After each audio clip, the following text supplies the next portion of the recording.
Welcome back to Gruber Power Hour, where we cater to all things power related. I'm Erica. And I'm Wyatt. Today we're going to be diving into a topic that may surprise some of our listeners. We're usually in the business of selling UPS, but have you considered selling your UPS to us? Ooh, yeah, that's right. So you may be thinking, oh, why would I want to sell my UPS? Well, by the end of this episode, we hope to convince you why this is a great idea. And we'll also tackle some common objections that you might have. Yeah, common question, FAQ, frequently asked questions. Exactly. So let's kick things off. First off, let's discuss why you might consider selling your UPS. Exactly. So uninterruptible power supply units can take up valuable space in your home, offices, commercial properties. I'm sorry, I did not mean to say home. Most people don't have them in their home. That's like a surge protector. Oopsie. You could, but we want to make sure that, many people upgrade to a better model, or that they find that they, no longer need it. And by selling your UPS, you're not only freeing up that space, but you're making some extra cash, right? Exactly. Yeah. If you're upgrading your unit, you already have an old unit, you can get credit towards it. It's missed value if it's just sitting there in your storage after you've done a replacement. Totally agree. Yeah. And, not to mention, your old UPS can still have a lot of life in it. So the growing trend towards sustainability means that the market for refurbished electronics, so we're helping to reduce the electronic waste. Realistically, there's so much of it. Like I remember going to the landfill. I don't know if you've ever done that. I have but a couple of times, you can see actually. the amount of electronics in the landfill, and it's disgusting and horrifying. stupid. And then I just saw a recent news break of some people that were putting lithium batteries in the trash, like their normal neighborhood trash, and the garbage truck almost blew up and I caught on saw that video. fire. It was like on fire and everybody's I know freaking that's out. trending right now because that's some serious, dispose of them correctly. Yeah. I don't get it. Because you don't want to see your garbage truck lighting on fire in your backyard. Let's all have a win-win situation here. When you sell us the UPS, let's just let you kind of take it from here. What happens? What happens when they sell us the UPS? Well, a common concern that we come across is security. Yeah. Because obviously, people are worried that it's configured to our sensitive equipment, and we don't want any info that digitally might be on there that could get out into the world. We want to make sure that they're staying secure. They don't want their personal info out there. Yeah, I agree with that 100%. But the best point that I think that we can make to this is that your UPS is never too old. Realistically, there's parts inside of your UPS that can be refurbished. There's parts inside of your UPS that, like the capacitors, we can respec them, we can test them, we can package them, we can do all of those things properly. And then another concern that seems to come up a lot when people are wanting to sell the UPS, but are a little hesitant, not only the data, but also how old it is and how much value they're going to get out of it. Yeah, because they think, oh, my unit is so dang old. Am I gonna? Is this gonna be like when I go and try and sell my records at the local store and they try to give me 25 cents and I'm just like, yo, this is a hot track. What are you talking about? Right. Yeah, no, but totally agree. There's still plenty of those older units that can be in circulation and that we may even be supporting right now. So we will pay for those older parts because we want to keep a stock of those. We've talked on this podcast before about how we have in our warehouse an itemized parts section that's just full to the brim of different parts for UPS. And if we can find, if you've got an older unit and you think it has no value, it probably does actually have value to us. Yeah, we can give your older unit a second life. Yeah, exactly. A second life. That's a great way. So, instead of just sending it off to pasture. The data part, you touched on that. Now, a lot of people have talked about data breaches and security if they sell us the UPS. So what we like to let people know is obviously that's a very important concern. And you should be concerned about that. If you're not concerned about that, then that's its own podcast. But we always want to make sure that you wipe your systems before selling them, and our team can actually guide you through that. So we have, tech support, proper reset and decommission of the unit to ensure that that sensitive data really doesn't get out there. That's definitely security is a main priority to us. So and even if by chance, like you happen to left something on there, like our protocol of when we're taking these things apart, we're going to reset it all to factory settings too. So like, I would definitely make sure you do it on your end. But if somehow some of your data got over to us, we're not going to save it. We're going to wipe it, as just part of the process, Yeah. I think my other favorite objection is, well, it still works. Why do I need a new one? Still works. Why do I need it? Still works. I'm like, when's the last time you maintenanced your unit? They're like, I don't need to maintenance it. When was the last time you changed your batteries? The batteries are fine. Batteries are fine, and they're like 6 or 7 years old. I totally understand when I'm calling you. I've caught you off guard, or you're having a bad day, or even a busy day. We totally understand that your time is valuable, but saying something along that line just makes me cringe because. How many different ways can I put this? You do need a preventative maintenance. You do need to change your batteries. It's like a car. You need to change your oil. You need to change your tires. You need to prevent the bad things from happening to your data center and to your power disruption. And we handle the inspections. We handle the refurbishment. We handle everything for you. So there's really no need to like just pretend you can do everything yourself. And just kind of the ego doesn't need to be there. Really. I don't have an ego about it. I don't know why anyone else does. We just really want to keep things green as much as we can and efficient. It's like these newer units, what you guys will find, like if you think I have a unit that was installed here, 15 years ago and it's working fine. Like we're keeping it maintained. And it's like, well, in those 15 years, you think about like what's changed in the industry, the new units are going to be more efficient. You're probably missing out on a lot of value as far as like how energy efficient is that unit being. Like if you have one of those older units and you can afford to replace it, you really should, because that's a lot of value that is just on the table. Yeah. I mean, think about it. You've got cash flow, reducing waste, potentially saving on energy efficiency, and a safer environment. I just don't hear a bad reason to sell your UPS. And it's not talked about enough. Selling the UPS or recycling your batteries, like these things are just not talked about enough. And I've been talking about it, I feel like more recently than ever before.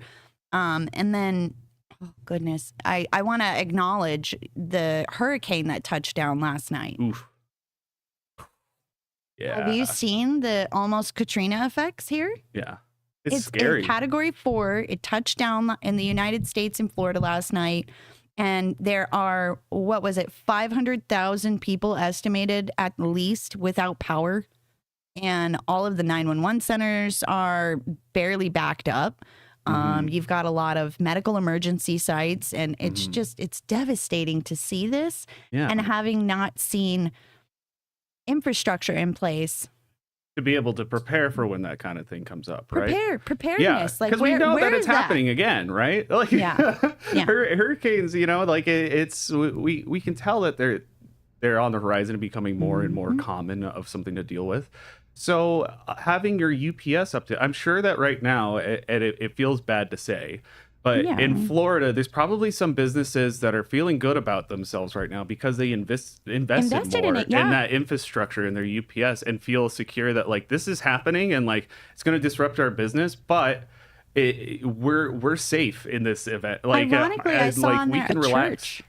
I saw a church with backup power. And they had like multiple generators, and they had a bunch of batteries and backup powers, and they were ready to take people in. And I thought that was, hey Pete, we got Pete here. How you doing? You want to join us? Do you want to have a seat? Yeah. Nice. I love it when you crash the podcast. Cool. Hey guys, we got Pete. Woohoo! Yeah, I'll move over. Let me move over. Make room for Pete. Forgot about the microphone here. Yeah. I haven't gotten to see him much this morning, so yeah. Well, thank you for letting me join you guys and the audience out there. Yeah, appreciate it. So today we're talking about more like going green and recycling the UPSs and batteries. And like what to do with your old equipment when it's time to replace it, and when you have it like still stored at your property, like what should you do with it after and that addressing a lot of the concerns about how effective and efficient it really is. Yeah. One of the early concerns regarding why to change out your UPS was when we had nothing but component type UPSs. We then went to modular, of course, scalable units, right? Yeah. Well, the technology changes, and as it changes, the efficiencies get so much better. I can remember in the 70s and the 80s, you could actually go to a customer, describe their 250 kVA X-side UPS, for example, take their electric bill, take a look at the load on that UPS, and calculate that that was only 72% efficient. Oh, and wow. They went to another UPS, one of the newer technologies that got away from step wave inverters, went to the IGBT transistor types. These type UPSs are up in the 90% plus range. Wow. Way And more it was- effective. Yeah. It was a compelling financial argument because they could take that information to their accounting department and say, look, in 3.2 years, we're going to have complete recovery Yeah, this and will start basically just pay saving for money. itself. Yeah, exactly. Exactly. It's I touched on it earlier. It's efficiency being left on the table when you aren't investing in the newer tech. If you're letting your UPS get to be that old. And you then might ask, well, why would we want to buy one of these older, modular UPSs? Yeah. Well, the reason is parts. That's right. Yeah. We continue to maintain. Not every customer switches out their old component UPSs. And what happens is the manufacturers have a certain length of time they continue to provide parts. Yep. So for these older 20, 30-year-old UPSs, it's vital that there is some sort of a mechanism for retrieving parts from the units. Exactly. So what we end up doing is when we buy one of these older units, we fire them up in the depot. We make sure that there's 100% functionality. We put it under load, just like they do in the computer. And now the components or the boards coming out of that are certified as operational and functional. Operational, ready to go. We were touching on data security, and sometimes it's a valid concern when they're going to sell us the UPS and they're concerned about their security of their data. And we have personnel here that can help them wipe that, Oh, yeah, and show them absolutely. how to bring that back to, I guess, a decommission status or a factory reset, if you will. So that way we can keep their data secure as well. Make sure that they feel secure about it. Because, the UPS is usually stored in their data center. So, I understand being concerned. And what about the going green? Now, I know a little bit about it, but we were talking about it a little bit. Why don't you talk about our Go Green initiative? Sure. It's almost an obsession here at the Gruber companies, and it gets kind of crazy. Like, I personally will take paper out of the paper recycle bin. Oh, yes, I know this. And it's frustrating for some people that I print for because the back never has anything to do with the front. Yeah. But my goal here is, we're on a planet. We are. And trees are declining rapidly. And guess what? Trees and plants provide oxygen for us. For the lungs of the earth. Yes, exactly. So I do everything I can to make sure that we minimize the destruction of trees or plants like that. Yeah, I need the oxygen. I've made a move over to trying to, because I've talked about it on the show, I do a lot of GovBit stuff. And those will have 70, 80 page long documents. I've made the transition over to doing everything as digitally as I can. Oh, absolutely. Because the old process before was okay, print out the entire document, fill it out, how you want, and then scan it back in. And then you're basically throwing out 80 pages into the garbage. Paper, Right. So instead of doing all that, I found that I started using a program to be able to just edit PDFs. And now I can do all of it digitally. And it's that's so much paper that I'm saving. More plan friendly, yes. Yeah. Have you ever had a friend that just prints stuff just to read it? Gosh, Oh, yes. yeah. I find it frustrating. Why don't you just read it on the screen? That's what I do. I love it. It's it's right in front of you on the computer. What do you need to print it for to read it? Well, I There's an need to read argument. it. But it's right there. Yeah. Maybe if you there's an argument if you wanted to make notes or something. So but- if you are interested in taking this plunge, we're willing to take the unit that you're selling, and you can also visit us on our website. You can web chat or live chat, excuse me, or reach out to us on social media. However, it is efficient for you and effective for you. We're want your all old stuff, styles man. of communication. Yeah. So, go into the 90s now. Yeah. We began to transition from component type UPSs, which were fixed. And the problem with that was you bought a 250 kVA UPS Yeah. because your business at that point in time needed that much capacity. Right. But then you grew. Now what? Well, with a component level UPS, you're going to need to buy another UPS or a larger UPS. Right. So the manufacturers, with actually APC in the lead, with the APC single phase Symetra, began to develop a scalable modular UPS. Yeah. Which Such a means good that, idea. Yeah, with the single phase box, you bought a 16 kVA frame, but you started with 4 kVA, and then you added power modules to get you up to 16 eventually. I did not know that. And every time you did that, you had to plug these what are called battery modules in to complement the power modules. Well, the battery modules, simple design, hot swappable, which is really cool. You could actually do this while it's running, Yeah. You could have redundancy by plugging in one of the extra ones. But what they would do then is, when these expired, they would take the battery modules, which have 10, 12, 7 amp hour batteries in them, and they would go into the trash, to the landfills. Oh, Well, no. we quickly recognized that you can rebuild these battery packs. What it is 2 clamshells with 10 batteries inside, 12, 7, batteries. So we learned how to open them, how to reprogram the little board, put in brand new batteries, and now we were able to offer a reconditioned, rebuilt battery pack. Yeah. Much more earth-friendly because nothing went into landfill. Yeah, we can properly dispose of those batteries, the way that they should be, instead of being tossed in the landfill. Yeah. And we're saving those components. It's actually funny you bring that up because I have had customers. This happened just a couple of months ago where they had an older unit, and I went on a manhunt for like a week and a half trying to find these old clamshells for these dang battery modules for them. And it was because it was for like a university. They had like an older unit. They weren't ready to upgrade it. And I was like, you know what, I will do it for you. But again, this is another argument. If you have old stuff, sell it to us because I probably will need it.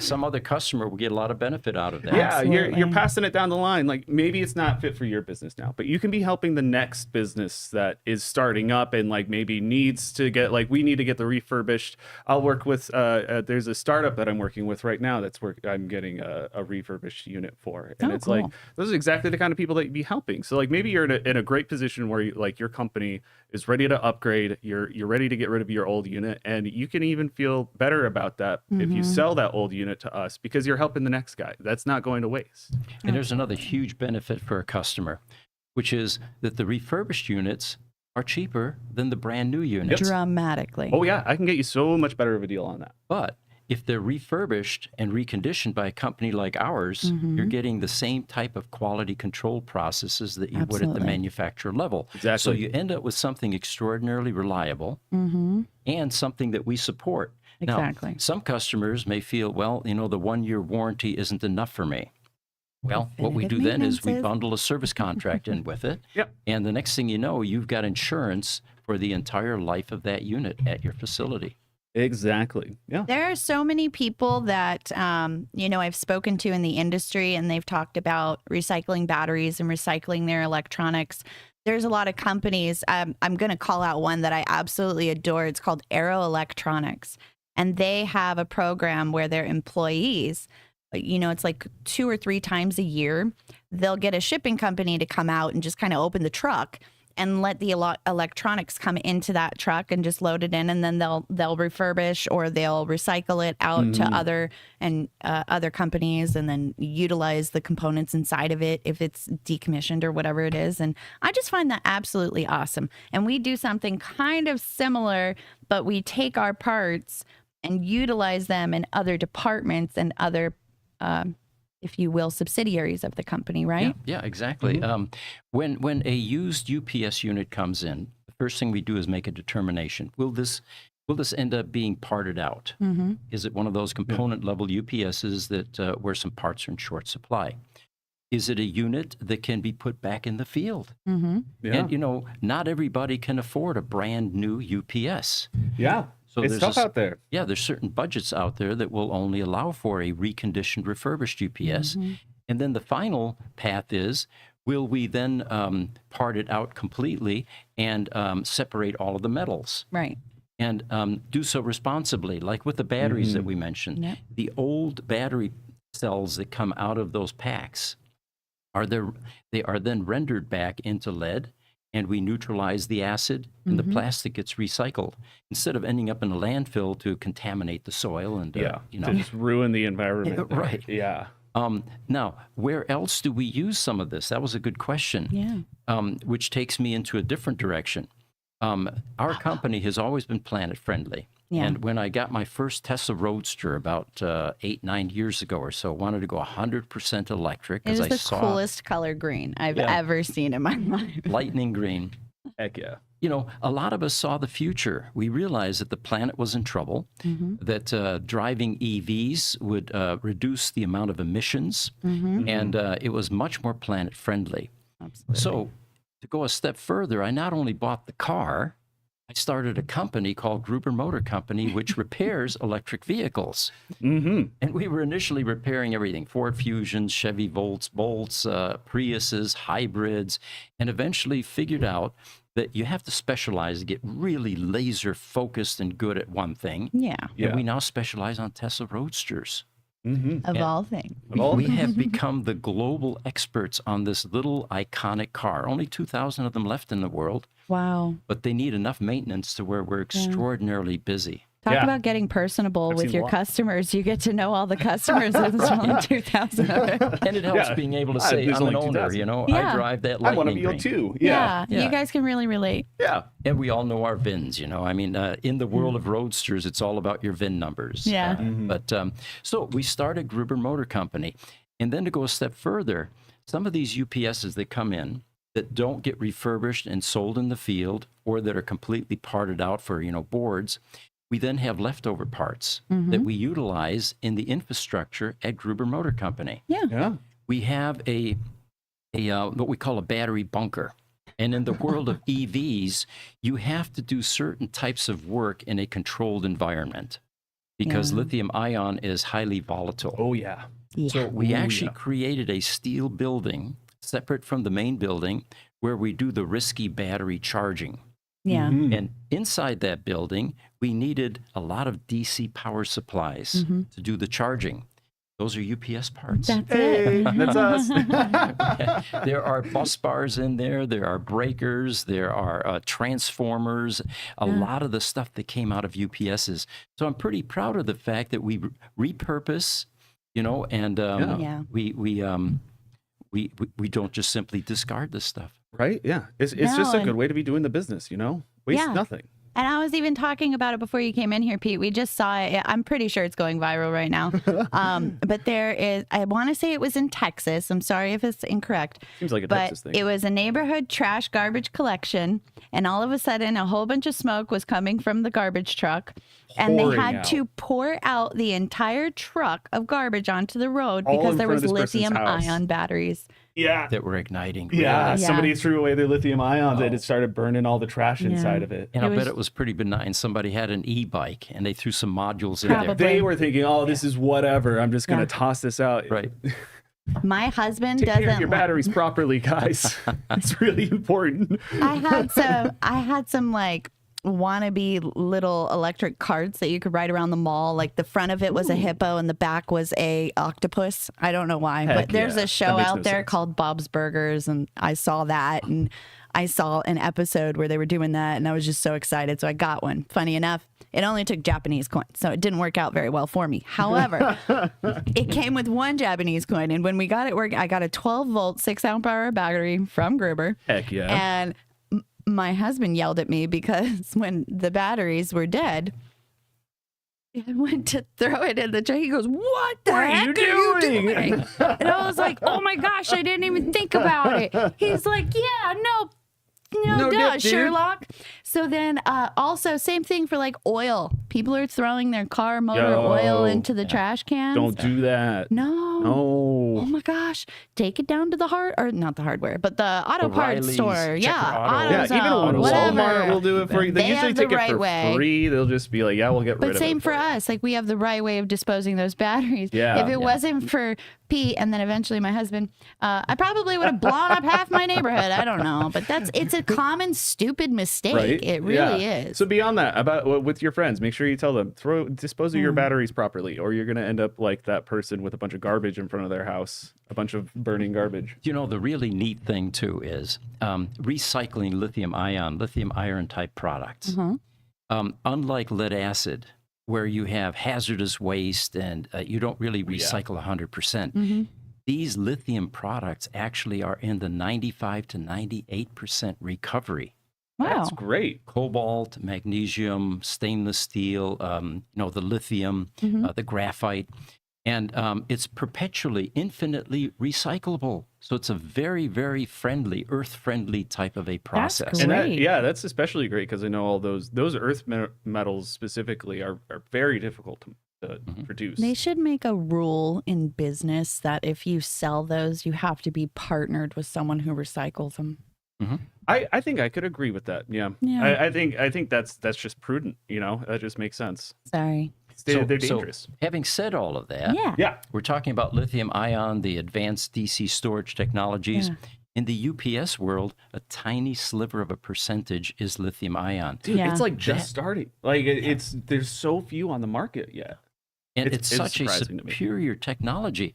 You know, well over 90% of the UPS DC storage type methods are still AGM lead acid batteries. Yeah. And no one knows why. I don't know why. It's so much more efficient. It's lighter. It lasts longer. Now, granted, going into it, it's a bit more expensive, but it's kind of like those UPSs in the 70s and 80s. Yeah. There's a financial argument to be made for spending the extra amount to go lithium By ion. being that like early adopter, then you're gonna be getting the most value out of it because we know lithium ion is gonna be the more efficient way, exactly like you said. Yeah. So when is Pete designing his own UPS? Well, if we were in the UPS business, we would be doing exactly that. Yeah. And I think the reason that the OEMs aren't moving into that is because they have archaic, old technology departments that just simply aren't, keeping up with the times. Yeah, like they really or need to kick investing like into it. yeah, like their R&D department needs to be kicked into high gear. It's like you guys should really be jumping on this because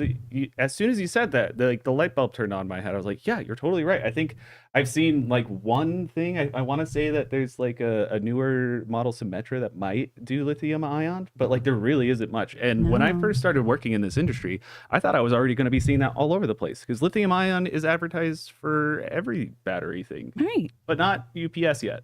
You know, they don't ship them either. I was in hazardous shipping at one point, and Amazon, UPS, all your domestic LTL operations, they do not ship them. They will not ship them. They have to go through a hazardous structure. You have to get the UN number. You have to have the data sheets. You have to have all of that. Mentioning that might be interesting. part of the reason why they're so hesitant to jump into it is that they probably have to like, well, there's probably hurdles of there's a lot of tariffs out there that are completely refusing to get on board with that. Yeah, so like there's probably is a lot of red tape that stop them from pushing it, but I think they should. You have a $25, $35 maybe battery, and then that truck that it's on is like $100,000. Sure.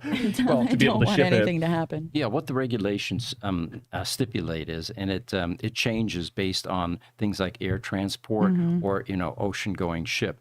Yeah. But the percentages are that you have to detune or discharge the battery to 30 to 50% levels Yes. before you in can order ship, for it right? to be allowed to travel. Now, granted, worst case scenario, you've got a lithium ion pack on an airplane in the cargo hold. And it's extraordinarily rare. It's kind of like they say in the airplane industry, in the unlikely event of The unlikely event of But if it were to happen, you really don't have any recourse. I mean, that garbage truck, they parked it, they dumped it out on the street, and they let it burn, and the fire department showed up. But what do you do in an airplane? When you're in the sky, what do you do? These are actually Those really iPhones that were exploding on the airplanes. right. Oh, my God, yeah. Oh my goodness. Or it burns through the fuselage, and suddenly Yep. you've got an aerodynamic change, and can the thing still fly? That type of thing. Yeah, But, exactly. Those concerns are valid. yeah. Absolutely. By the way, just to Well, to insert something here, those cell phones that blew up, Yeah. it was not the lithium-ion battery that was blowing up. It was an explosive charge that was embedded in those. Yeah.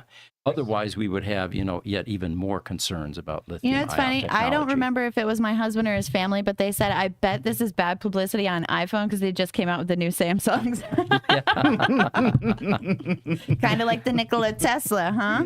Yeah. Oh, wow. Well, hey, I really think we've touched on some cool stuff today with the UPSs. And Pete, thanks for coming in. great to That have was you on random this and week. fun. Yeah, why not? But, so thanks for tuning in. And hopefully you guys understand that we're here to address your concerns. If you have concerns regarding your UPS or selling it to us, give us a call. I'm 602-863-2655 extension 401. Erica. And I'm extension 369. Super easy to remember. And ALD@Gruber.com. Please buy batteries for me and feed me, my cats, and my wife. And we'll be back next week for another edition of the Gruber Power Hour. Woo! Aloha.